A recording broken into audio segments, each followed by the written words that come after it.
அதற்கு என்ன செய்றாங்கன்னா, எல்லாத்தையும் துறந்து அப்படி எல்லாத்தையும் துறந்துன்னா என்ன?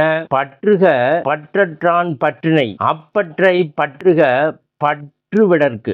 திருக்குறள்ல ஒரு குறள்ல திருவள்ளுவர் சொல்றார். பற்றுக பற்றற்றான் பற்றினை. அவனுக்கு பற்றே கிடையாது. அவனை போய் பற்றிக்க. அங்க பற்றில்லாத இடம் எது? பற்றுக.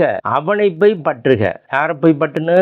நாம் தேவ 6வது அறிவிலிருந்து 7வது அறிவாக இருக்கக்கூடிய அந்த தேவ அறிவு, அந்த அமர அறிவை நாம் போய் பற்றிக்கணும். அப்ப அந்த பற்றை நாம் பற்றிட்டாலே நமக்கு இந்த பற்றுக்கள் எல்லாம் அற்று போய்விடும்னு திருக்குறள்ல திருவள்ளுவர் ஒரு பாடல்ல சொல்றார். அப்பேற்பட்ட இந்த அரூபமா இருக்கக்கூடிய உயிரை நாம் வளர்ப்பதற்கு தெரிந்து கொள்ள வேண்டும்.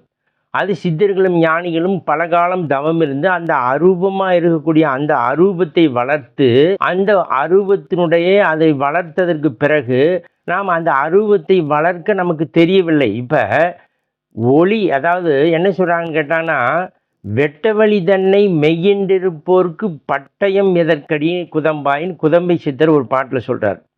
இப்ப வெட்டையா இருக்கக்கூடிய அந்த ஒளியை வளர்க்க நமக்கு தெரியவில்லை. அது என்று அதற்கு சொல்வார். பொறி என்றால் தீப்பொறி, நாம் கேள்விப்பட்டிருக்கிறோம். அந்த வெட்டையில் அந்த சீதளம் என்று சொல்லக்கூடிய ஒரு நெருப்பு வருகிறது. அந்த நெருப்பே வெளிச்சமாகவும் ஒளியாகவும் அங்கு தீபம் எரிந்து அந்த ஒளியை பிரகாசித்து கொண்டிருக்கின்றது. அந்த வெட்டையிலே நாம் என்ன செய்ய வேண்டும் என்றால், நாம் அந்த அரூபத்தை வளர்க்க வேண்டும். அந்த அரூபத்தை வளர்ப்பது எப்படி? அப்படி என்றால் அங்குதான் இறைவன் சொல்லி இருக்கின்றான். ஒரு பாடலிலே சொல்றார், மந்திரம் ஆவது நீரு வானவர் மேவது நீரு சுந்திரம் ஆவது நீரு தந்திரம் ஆவது நீரு துதிக்கப்படுவது நீருன்றாங்க.